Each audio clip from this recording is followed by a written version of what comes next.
Welcome to On the Brink Radio. This is Jeff Phillips Wefferson coming at you from the shores of the Aotearoa River here in the edge of Kahurangi National Park on the South Island of New Zealand to Waipunamu. It's Friday the 25th of January. I'm sitting here by this beautiful river, the sound of the cicadas. I'm staying for a few days at a community called the Rainbow Valley that's existed here since the early 1970s. And I've heard of it for a few years, and I just decided to come and check it out for a while. They have accommodation. I've got a little simple cabin that's actually quite nice, but it's a very special place not only because all the people that I've met so far are all extremely nice, but the main thing that just jumps out at me is that it's extraordinarily quiet in the sense of there's almost no human noise that I hear. I've only heard one plane all day today, and it's already like 4 p.m. Heard one tractor going in the distance. I've heard 0 lawnmowers, 0 whippersnippers, 0 helicopters, 0 quads. I haven't heard any cars zooming by. Haven't heard any people yelling or talking. It's just an extraordinarily beautiful gift to be here for no other reason other than just the bioacoustic tranquility. And that's such a huge issue that, even as sensitive to noise as I am, I still find that if I'm in an area with lots of noise, like where I was just in Christchurch for a week, or even just house sitting for my friend on the edge of Takaka, you kind of I can't say that I totally get used to it, because I still I consciously notice and hear every loud, intrusive sound. And it may or may not annoy me, although it's likely that it will. But I'm not going to freak out about it, because, I'm not going to say there's nothing there are things that can be done. But you don't want to just tune out obnoxious stimuli, because then you become desensitized to it, and then it doesn't matter ultimately if you notice it or not, because if it's there, it's affecting you and other people and other life forms too, either consciously or unconsciously, through the perception of the noise or the noxious smell or the electromagnetic energy or whatever it is. It's even if you're not noticing it or pretending like it's not there, it's still there affecting you. So in a beautiful place like this, that's been, especially since Elizabeth and I haven't been together for the past 5 years, I haven't spent nearly as much time in remote areas like this as she and I used to do, which was very special. We were able to live for weeks or even months at a time at places like our friend Arnie's place on Flinders Island with no electricity at all, on Great Barrier Island with minimal electricity, but it's becoming increasingly developed there. But I guess also part of that is because I've taken on a lot more work. For example, my On the Brink radio show, of which this is broadcast number 263, I believe. So that alone means that I sort of need to be not out of touch with the external world for more than a week. But I don't mind, and I really like to thank, again, my beautiful friend who I hope to meet someday in person, Jules Stanley at UCY-TV, for her many years of dedicated broadband full-spectrum warfare on ignorance and stupidity in the form of hosting quite a few dozen investigative radio shows, of which mine is one.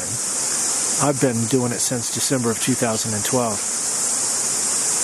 Anyway, Rainbow Valley, Google it. You can find some really cool information. It's a beautiful place.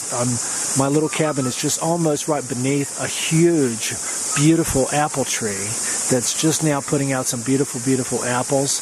And I picked a few that fell on the ground but before they had started to rot. So that way they're really ripe. But really lucky that apples are just now coming in. They've got beautiful gardens. It kind of reminds me, just in my mind, of what this formerly legendary place in Scotland called Findhorn.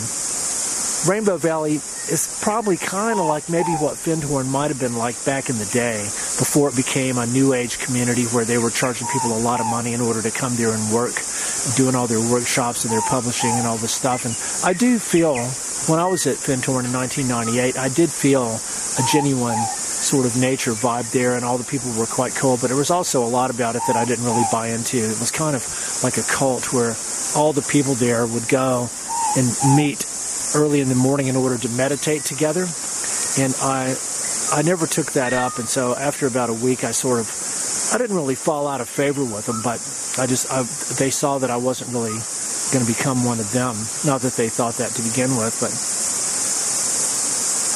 the topic of today's show, and there's many shows that I'm going to be doing that are all of equally profound significance, and a few that are sort of icing on the cake of maybe not dealing with on-the-brink issues per se, as I tend to do, but, for example, a show coming up that I might be able to record in the coming week with a brilliant musician, primarily a flute player named Peter Phippen. That's P-H-I-P-P-E-N. He lives in Wisconsin. And we've been in touch for a few years. I first heard some of his music, which I really liked, and he's very knowledgeable about music and the psychology and esoteric dimensions of music and sound and bioacoustics, as well as music. And so this show will be an interview with him and a discussion about a lot of this stuff. And then also I'll play some of his music, maybe even get him to play some live flute when I record the Skype session. Anyway, today's show is in honor of where I am, New Zealand, or Nueva Zealandia, as named by Abel Tasman. The South Island, its Maori name is Te Waipunamu. It means the waters of the greenstone, the sacred nephrite jade that is so important to the Waitaha and the Maori people. I might actually be looking at some in this river right now, unbeknownst to my eye, to be able to recognize it. The North Island is called Te Iki a Maui, which is the fish hook that Maui, the legendary adventurer and ancestor, it's either the fish hook or the fish that he pulled up when he was fishing. And then you've got Stewart Island, whose Maori name is Aotearoa.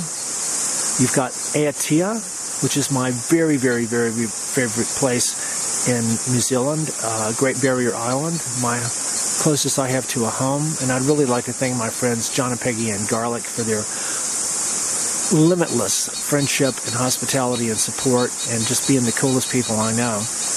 We're fighting the good fight there on several fronts. And then also to Aotearoa, which is Little Barrier Island, that I hope to visit someday. These are the five main islands of which New Zealand consists. Today's show is called Aotearoa Today. Not quite 100%.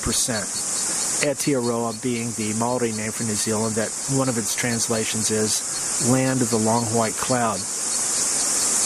Not quite 100%. So if you're not quite 100%, it means like you're not fully there, you're not fully functional, that some things aren't exactly right, you're not at 100% health, you're not at 100% of mentality, 100% vitality.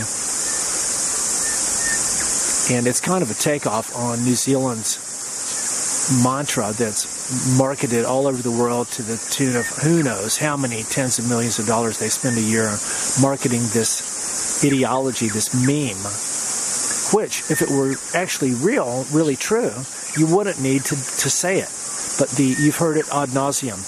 100% clean and green. New Zealand. 100% clean and green. It is not the case at all. It's not even remotely the case. I mean, a lot of New Zealand, much of the year, is very, very, very green. Extraordinarily green. As green as Ireland. I've seen many different shades of green in one view, especially during the rainy seasons of the year, that could not be matched by Ireland or any other sort of place that's known for its luxuriant verdancy. But New Zealand has a lot of major issues affecting her right now. And I love New Zealand. If I didn't love her and the people and the land and all the flora and fauna, there's no way that I would ever be aware of all this stuff. But because I've spent many years out of the past since Valentine's Day, February 14th, 2000, when I first arrived in New Zealand, I've spent a few months of every year here in constant motion all around both islands, getting to know many cool people, many cool places, visiting my favorite places and seeing how they've changed different times a year, and also visiting new places. Like, for example, last year I got to visit the Gisborne East Cape area, which was really, really fantastic. The first time I've ever been there. And I'm going to go back probably in late February and visit Lake Waikaremoana. So that's a whole region of New Zealand I've never visited. But what I'm mainly talking about on this show today is what I consider to be the 10 greatest issues affecting the health of New Zealand's plant and animal life, including people. And I'm going to list them in reverse order of their significance. So I'm going to start, and again, this is almost an arbitrary listing because they're basically pretty equal, but in their degree of destructiveness and pervasiveness and ubiquity across the full spectrum of Aotearoa. But I had to put them, I can't say them all at the same time. So I'm going to start with number 10. Number 10 is the mining industry, of which Australia is just being literally eaten alive. It's probably got the greatest amount of mining of any country in the whole world in terms of the number of countries, the number of mine sites, the amount of different resources that are being extracted annually.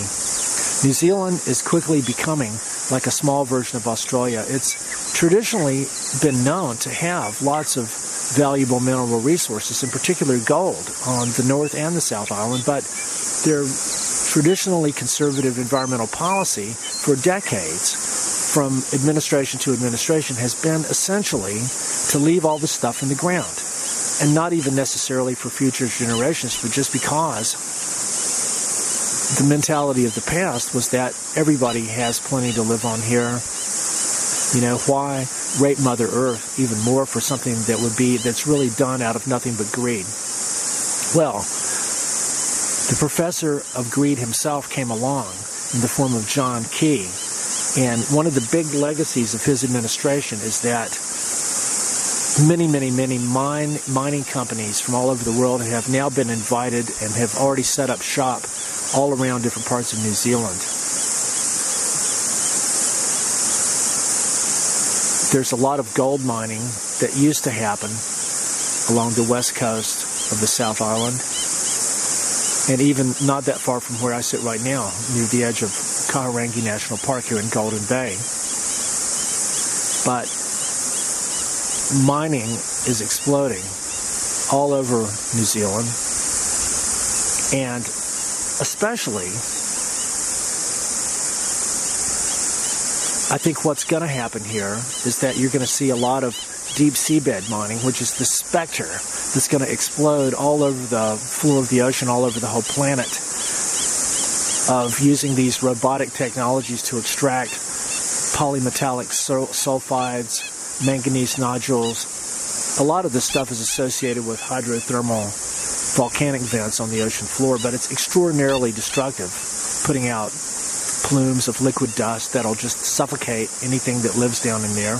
And for the past decade or so, Papua New Guinea has been the target of the first attempt at deep seabed mining by a renegade Canadian company called Nautilus. But that's basically had its ass to drop out. And so now, when I was just in Rarotonga a couple of months ago, at the exact time I was there, the Prime Minister and the Resource Finance Minister were going around trying to convince the people on all the outlying islands that the deep seabed mining, which is now targeting the Cook Islands as its new place to set up shop, specifically two companies called DEME, D-E-M-E, which is a Belgian consortium, and Ocean Minerals, which is headed up by an American guy.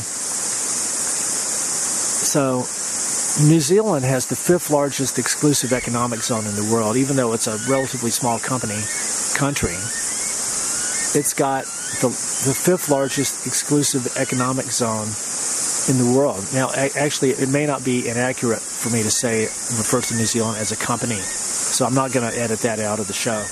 New Zealand is probably a company as well as a country. It's also, while we're on that topic, it's probably not much of a stretch to say that New Zealand could qualify as being the 52nd state of America after Australia being the 51st, because of the American presence here in many, many, many different ways, and the same corporations, the same mentality, American military coming here.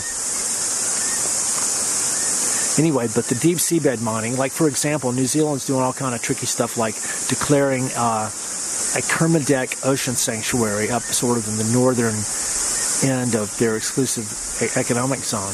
But I think that if you read the fine print, all this does is going to keep out, for example, recreational fishermen and stuff like that. But anything that's where people are making money out of it, whether it's fishing, mining, deep sea bed mining, I think all this is going to be allowed to happen in this area, which is really the nature of what monuments and sanctuaries and reserves really are. It keeps out more visible stuff that's of little consequence, but it allows anything of quote-unquote national security or of interest to resource extraction interests. It allows all that to happen. Now, I listed as number 9 the whole climate change thing, not so much because that climate change, as is popularly portrayed, I consider to be real. I don't. Climate change is real. If you've got a climate, you'll have climate change, but over long periods of time. So what we're experiencing, A, we don't really know what's normal. And the atmosphere and the weather hasn't been doing anything that's not within the theoretical limits of what the weather actually does. Like, for example, we haven't seen concrete cinder blocks falling from the sky. We haven't seen whirling vortices of hydrocarbons. We haven't seen bolts of ice coming from the sky. Or we haven't, in other words, we haven't seen science fiction movie stuff, yet we are. But climate change, as popularly portrayed, is clearly an ideology that's been marketed by the highest levels of those who market ideologies. We can name some names. We'll do that on a different show. You might look to a researcher named Peter Kirby, K-I-R-B-Y, and his hypothesis, the New Manhattan Project, for a lot of up-to-date information about this whole scenario. But New Zealand, the people here are literally eaten up with believing in the climate change ideology, just like they are in Tasmania. And people look at the supposed weird weather, which I think that I personally have experienced a lot of bizarre weather in just the past 3 or 4 years here on both islands. In fact, 3 years ago, I was actually glad to be leaving New Zealand. For the first time ever, I was actually glad to get out of the country, because everywhere I'd gone, the weather was just absolute shit. It was just crap everywhere, bizarre and extremely windy and everything cold and just like inhospitable at totally unseasonal times and just far beyond the call of any kind of natural variations. So that's, again, it ties in with the whole concept of weather warfare, geophysical warfare, environmental modification. The people behind this know part of the whole thing is for it to not be so different that people wouldn't think that it's actually not Mother Earth doing it. So it's maintained within limits of believability.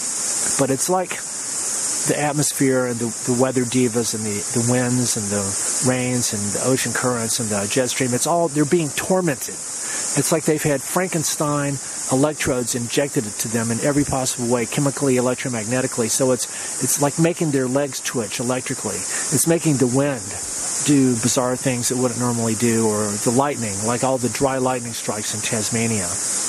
Thousands of them over like 36 hours. And when you see the pattern, they were in straight lines. I mean, does nature work that way? Everybody's, nature can use straight lines. And I go, yeah, but it's like some people are so dedicated to not entertaining the possibility that geophysical warfare exists that they'll concoct any possible rationalization. And then, if you claim not to believe in the mainstream climate change thing, then you're branded as a denier. Oh, the evil denier. You don't care about Mother Earth because you don't swallow the mainstream climate change ideology. And I go, well, look, read my satire about Elon Musk buying the entire U.S. military for $600 trillion, and he's going to use it to wage war on climate change by eliminating the atmosphere of the Earth, because if there's no atmosphere, climate change has no theater of operation from which to attack us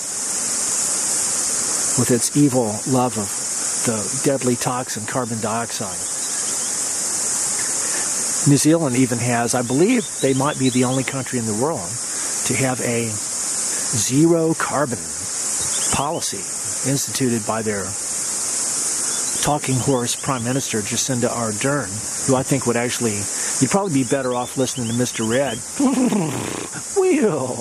You'd be better off listening to Mr. Ed, the talking horse, than her. Zero carbon.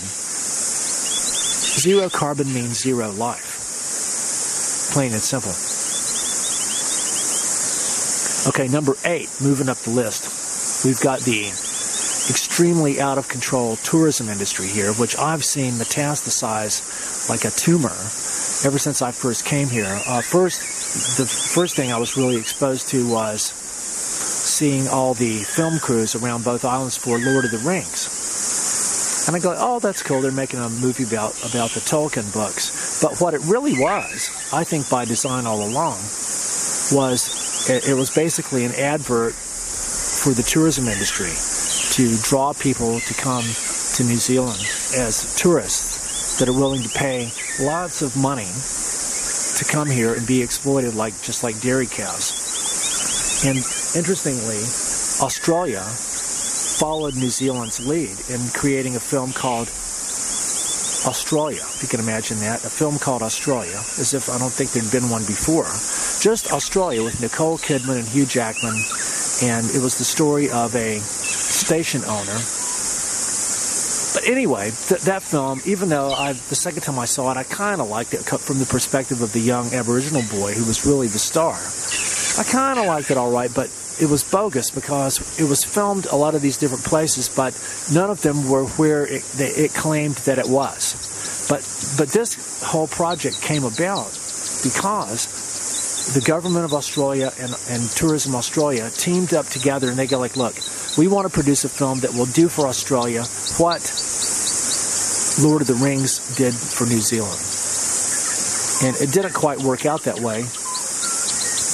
And praise the Lord that it did it, because what it's done for New Zealand, that and their other nefarious propaganda techniques that are with so much money behind it to convince the world to come to New Zealand. I mean, I remember when I was here, the first few years I was here, they were saying stuff like, so many people are going to want to come to New Zealand, they're going to want to move here, we're going to have to put up military to guard the borders, to keep all the people out, like boats of refugees and hordes of cruise liners without passports. They want to come and just land and come and live here because it's such a cool place and it's free. It's free from all the evil stuff in the world. Such has not happened. In fact, I may be wrong, but I think the population of New Zealand might actually be declining, except for if you want to count Chinese. And so the influx of Chinese is unbelievable, and that's another issue in itself. Well, I may as well talk about it now. I have no problem with Chinese people. I have Chinese friends. But there's so many of them here in New Zealand and in Australia, especially Tasmania. I mean, maybe, I can't speak about places that I don't go. But I go all over New Zealand, all over Australia, all over Tasmania recently. And it's unbelievable the amount of just groups. I don't think herd is actually an inaccurate word to use for these groups of Chinese that you see. For example, going all over downtown Christchurch. They've all got their selfie sticks out, going through the Botanical Garden in Christchurch. I mean, and a lot of times, I mean, I've actually had to yell at them to get out of my way because they have a way of, it's like they're oblivious to their physical presence. They're standing there, they block the aisles in the grocery store, they block the sidewalk, they stand there, they're obsessed with taking pictures of each other. They don't pay attention to oncoming traffic. They might be standing on a sidewalk that also happens to be the bicycle lane, which is often the case in Christchurch and other cities. I've had to yell at them to get out of my way, so that I didn't have to swerve on my bicycle just because they aren't watching, paying attention to where they are. And the selfie stick thing, and it's just like I've had them come up and just sort of intrude on where I was standing alone with a beautiful tree in the Christchurch Botanical Garden. They come up and start taking pictures of each other, and it's just, to me, this is a very grave issue. And then, but it's not even that benign. Chinese interests have been systematically taken over the water rights to all kind of places in New Zealand. I won't tell these stories now, but a big thing just happened in Christchurch. It's happened somewhere else. All over Australia, they're buying up all the land, the real estate, whole areas with just Chinese industry, like a whole island in Western Australia. And my friend Ian McAllister in Christchurch, he goes like, well, it's a soft takeover. That was his expression. So, but this relates to the tourism thing because somehow they're getting in way more than people from any other country. And you don't see, I've never, ever, ever, in all my years down under, I've never seen a busload of people from India empty itself. I've never seen a busload of people from Africa. I've never seen a busload of any people that was all the exact same, except for busloads of Chinese that I've seen get out. I've seen that at the airport in Sydney. I've seen it in New Zealand. So what's up with this? Why can't they stay there? China's a big place. New Zealand's actually quite small. And I think a lot of them are actually not just tourists. They're here looking to buy stuff. And unfortunately, in New Zealand, just like everywhere else, almost everybody has their price for their farm, their property, their winery, their art gallery, their restaurant. It'll all be sold. And another issue that I've noticed in Auckland, in different parts of Australia and Tasmania, it's possible to go in a shop and the people working there do not speak a word of English. Now, I mean, this is not a complaint. I don't care. But it's quite hard to ask somebody if they know where something is if they don't speak English. But I've run into this numerous times, and all the stuff I'm saying, it's not just me. I bounce this off a lot of different people, like bus drivers and people that travel and people that interact with the public a lot, and they agree. They verify and agree everything I'm talking about. So now we can talk about the dairy farming industry, which is one of the greatest environmental disasters happening all over both islands of New Zealand, especially the South Island, where they've rerouted the water from rivers for irrigation of land to feed the dairy cows, and all deforested a lot of area, all the chemicals that are used and the waste from the animals and stuff, and they've got a Predator-Free New Zealand 2050 thing. That's another one of these bizarre island mentality ideologies of getting rid of every life form that's not from here. But look, if they had even the slightest amount of common sense or accuracy, they would have to admit that, of course, we, us, man the wise Homo sapiens, are the biggest invasive species ever. But we don't count because we're us. We're man the wise. So we're the overlords of creation. So everything else that came here is an invasive species except for us. Oh yeah, but we also don't count our millions of dairy cows because they are generating so much money, mainly by creating milk that's turned into powder that's manufactured and shipped to, yes, our good friends in China.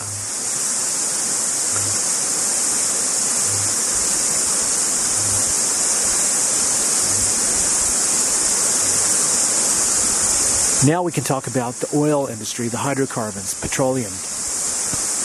In New Zealand's exclusive economic zone, 5th largest in the world, I still don't know how that happened. Because Australia's got the biggest, but it's a big country.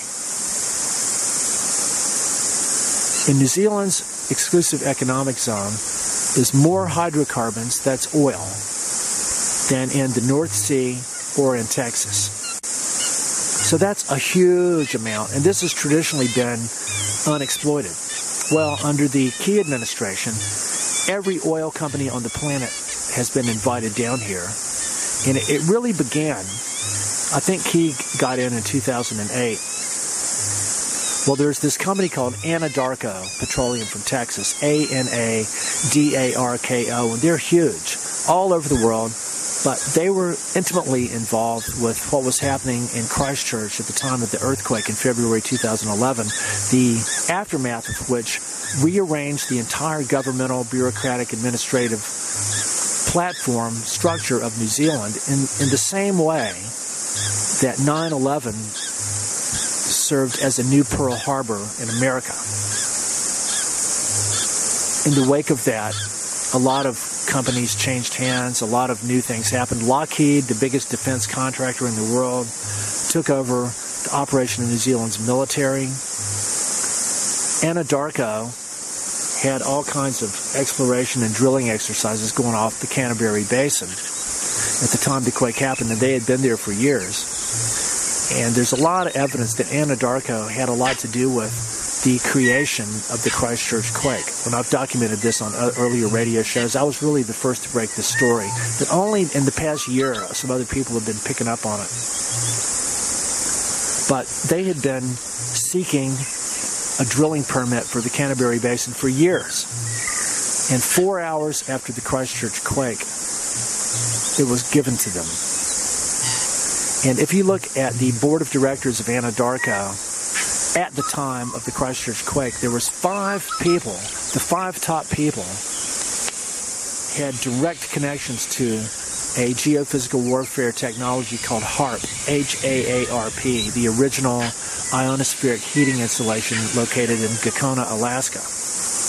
This is another whole story in itself, but it relates to the mining industry because in the world of today, in the true spirit of fascism, which is a complete merger of state and corporate power, big companies like oil companies like Anadarko are really de facto military organizations. They're really branches of the Pentagon, and vice versa. Military organizations might serve as industrial deployment operatives.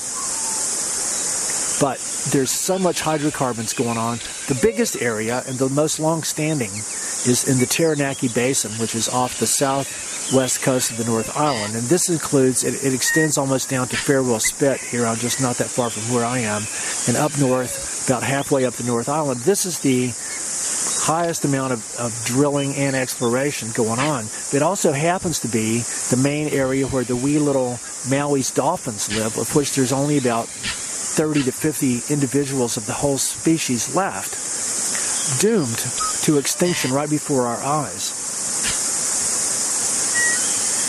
mainly because of the hydrocarbon industry. But there's other places where be it a lot of exploration is happening. The Pegasus Basin off of Christchurch, Canterbury Basin, the Otago Basin, the Rainga Basin. There's 6 or 8 of these major regions all around New Zealand. Even though Jacinda Ardern supposedly has proclaimed that no new permits will be given, that doesn't stop the probably thousands that already have been. So on that note, we may as well jump to number 2, extinctions. Because in a land proclaiming itself to be 100% clean and green, the fact that you've got the Maui's dolphin teetering right on the brink of extinction in full view of everybody is just absurd, an absurd, psychotic contradiction, proving that 100% clean and green is absolute, pardon my French, fucking bullshit. It's almost like they want the Maui's dolphin out of the way, and the oil industry has a lot to do with it, but there's a couple of other factors too. That there used to be some giant chemical plants at New Plymouth, dioxin facility, which is a chemical warfare agent similar to Agent Orange. A lot of that has got into the land and the ocean there, which might have destroyed their genome. And the fishing industry here, the deep sea trawlers and the amount of fishing industry that happens in New Zealand, especially this company called Tally.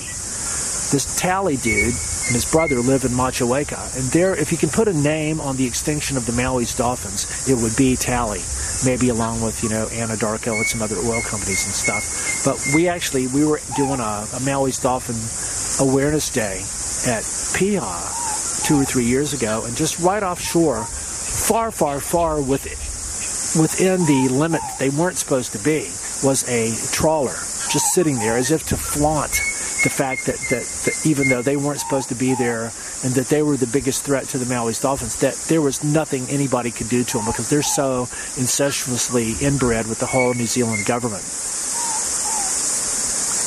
So the hydrocarbons and the fishing industry are two of the main contributing factors to all the whale strandings, which to me is actually number one on this list because of my very strong affinity for my friends and my family in the ocean, the whales and dolphins. Aihi papahu tahora paikia kahola naya giyong katsakaha wananga.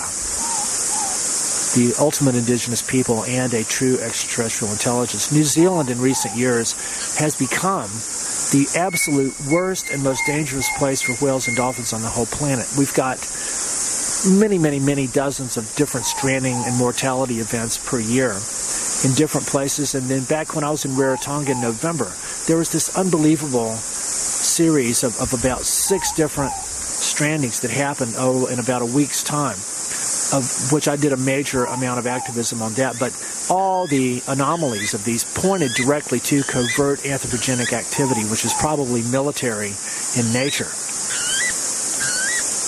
So New Zealand's got a massive amount of this kind of stuff going on. This leads to another major issue, is the covert military presence here, which has to do with Antarctica being America's stepping stone to Antarctica. Antarctica is a very strategic place. It's the site of a lot of military bases, but also the home of some of the greatest deposits of natural resources like minerals on the planet. But the fact that it's beneath a mile or two of ice is just all it's doing is slowing them down. So regardless of proclamations that Antarctica is a protected area, it's not. Why else would all these people be there? There's also a lot of HARP-type installations there because you need to be able to inject your microwaves into the ionosphere, and the magnetic fields come down close to the Earth at the North and South Pole. Well, there just happens not to be any land at the North Pole, not in this era. So the South Pole is the prime place for the location of these kind of technologies. That's why Lockheed and Raytheon, both, they're the 2 top leaders in microwave weapons warfare, undersea and atmospheric. They've got massive presences in Christchurch, in New Zealand, and in Antarctica. New Zealand became, well, its ability to function as the stepping stone to Antarctica was really enhanced by the Christchurch quake. So we reckon that because of, there are still some existing environmental regulations in America that might hinder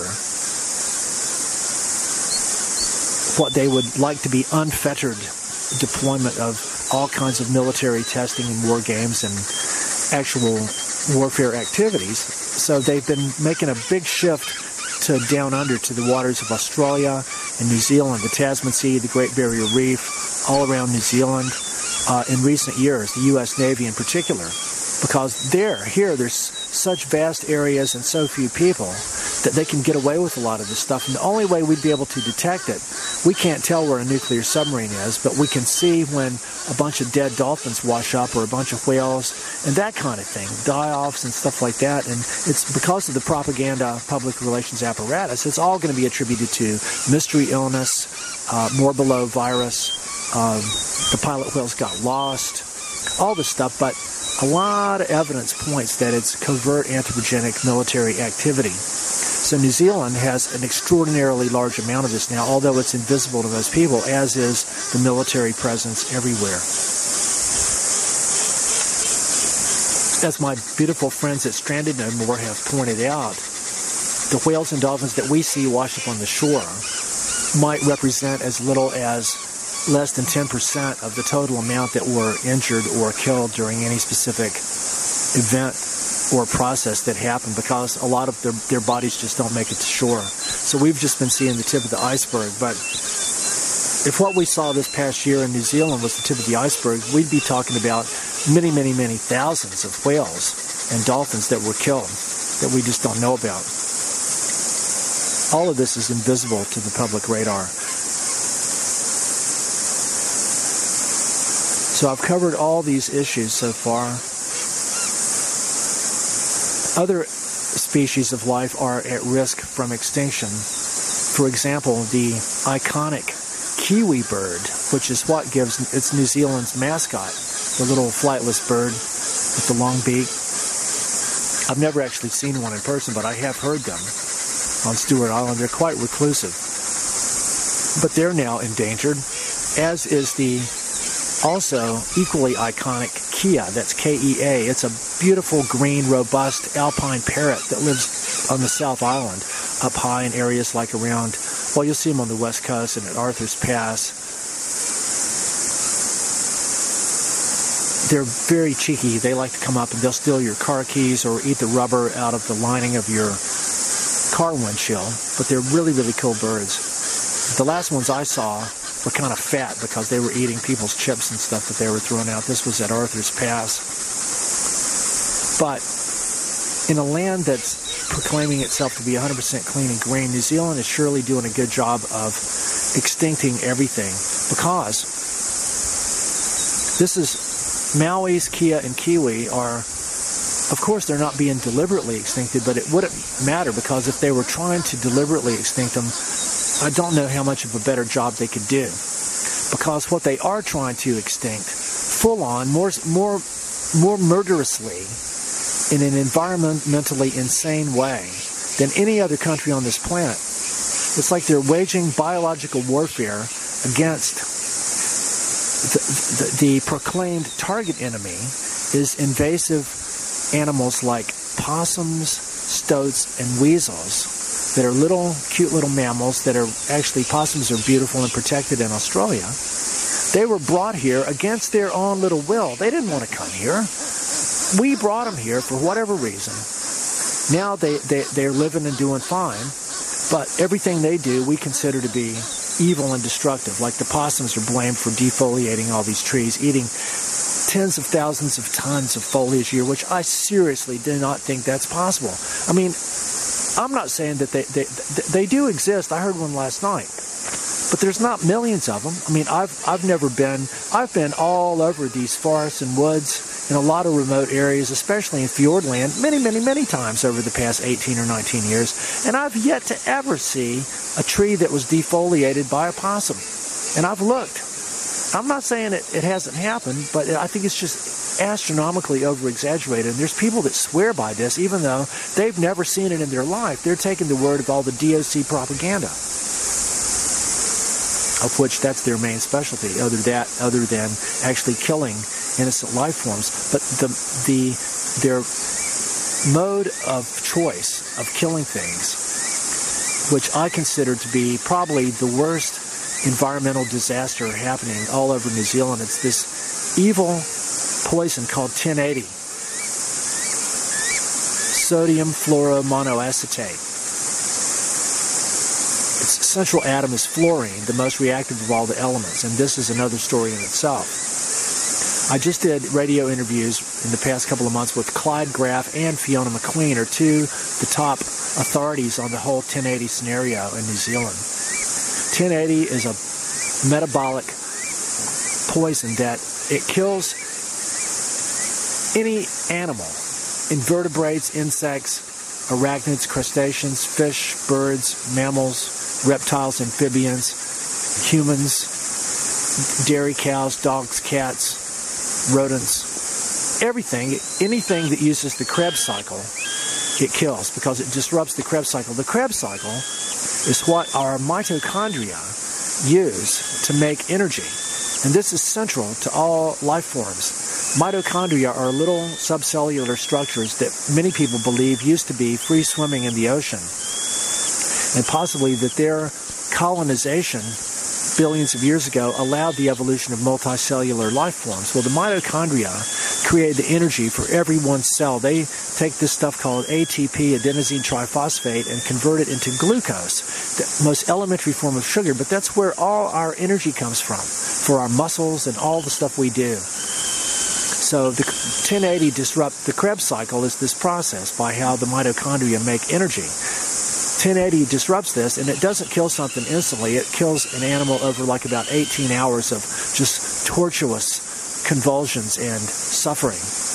The reason it's been banned in the USA since 1972 and almost every other country in the world is because of its threat to human health. Well, DOC has been deploying it all over New Zealand systematically, actually there's probably been 9 different drops in the area right where I'm sitting right now. That's what a girl who lives here told me, called the Kahurangi National Park, where it's estimated that about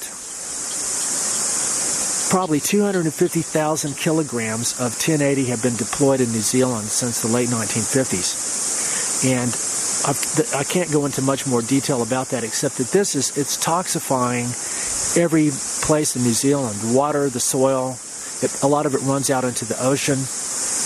And this is only one of thousands of pesticides used, but it's the most blatant and the most horrific. This is why New Zealand has the highest pesticide use per capita in the world.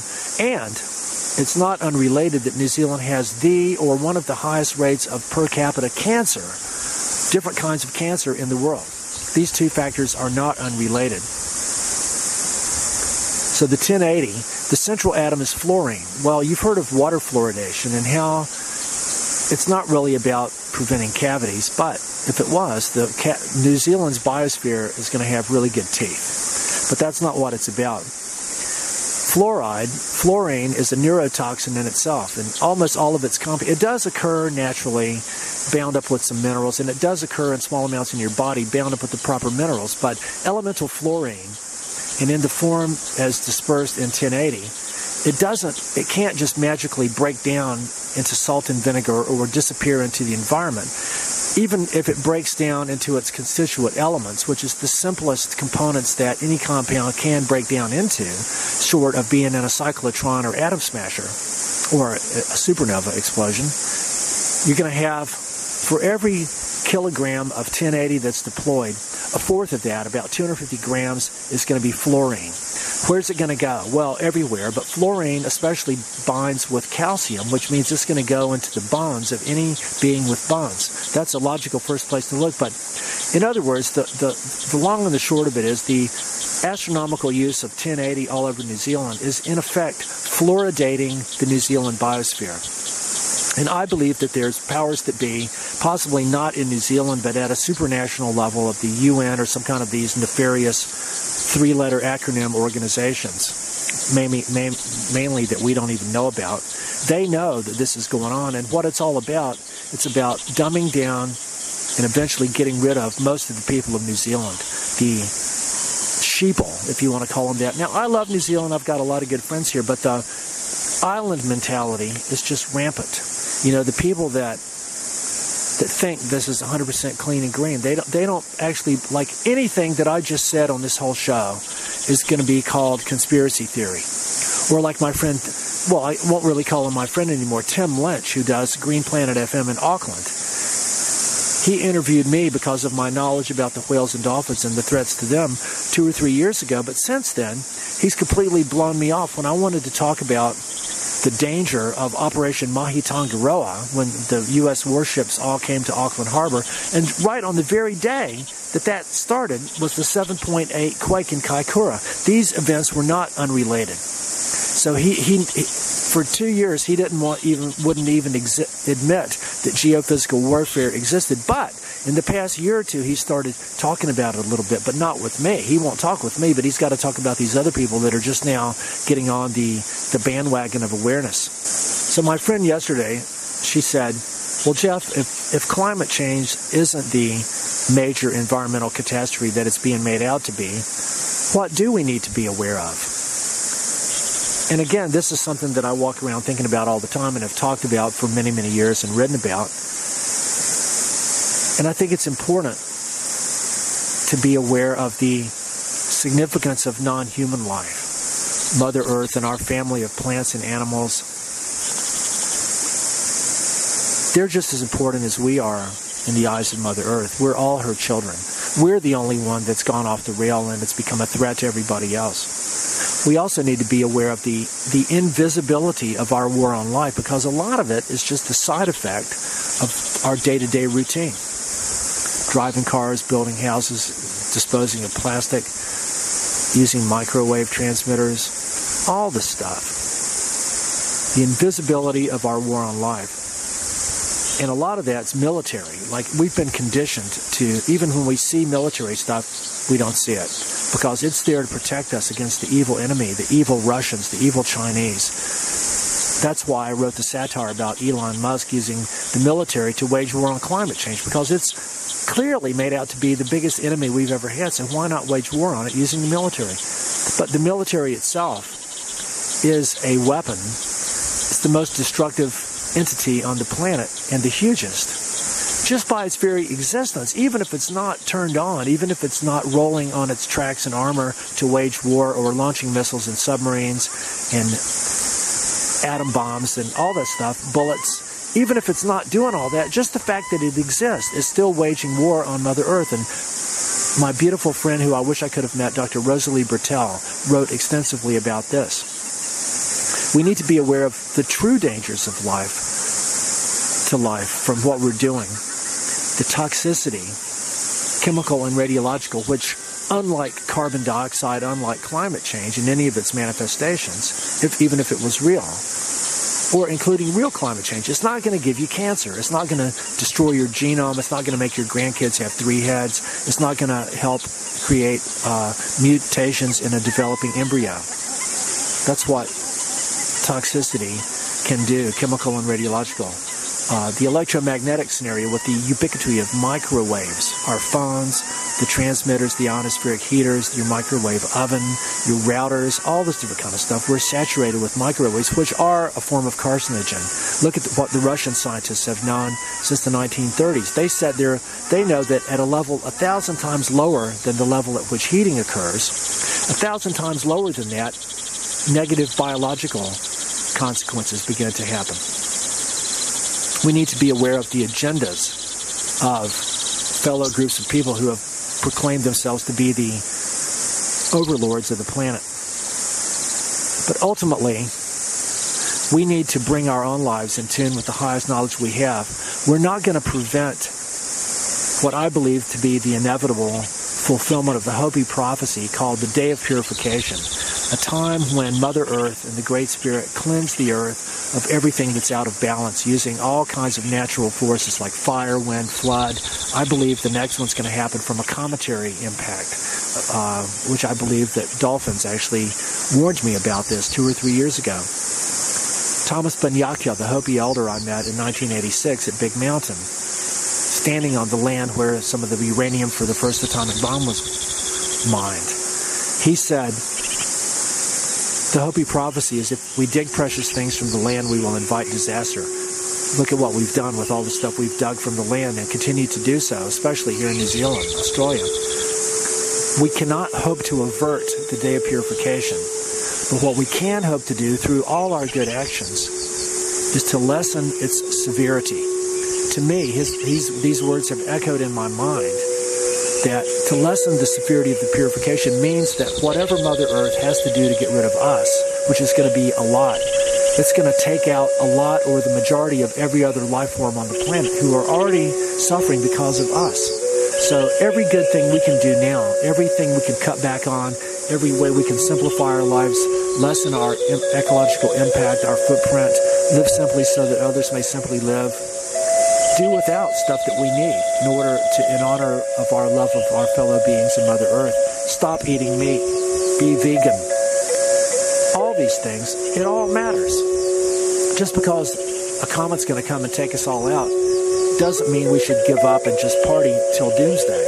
We should do our best because we might have a chance to be the people of one heart of all the species of life who are going to be the seeds of the new creation. And all the beautiful wisdom and knowledge that we can store within ourselves will be memories that the seeds might have to help them remember how to not do this yet again. This is Jeff Phillips Wefferson here sitting by the Aotearoa River. I love you all. Here's a big hug. Keep it in the road and live simply so that others may simply live. Good day.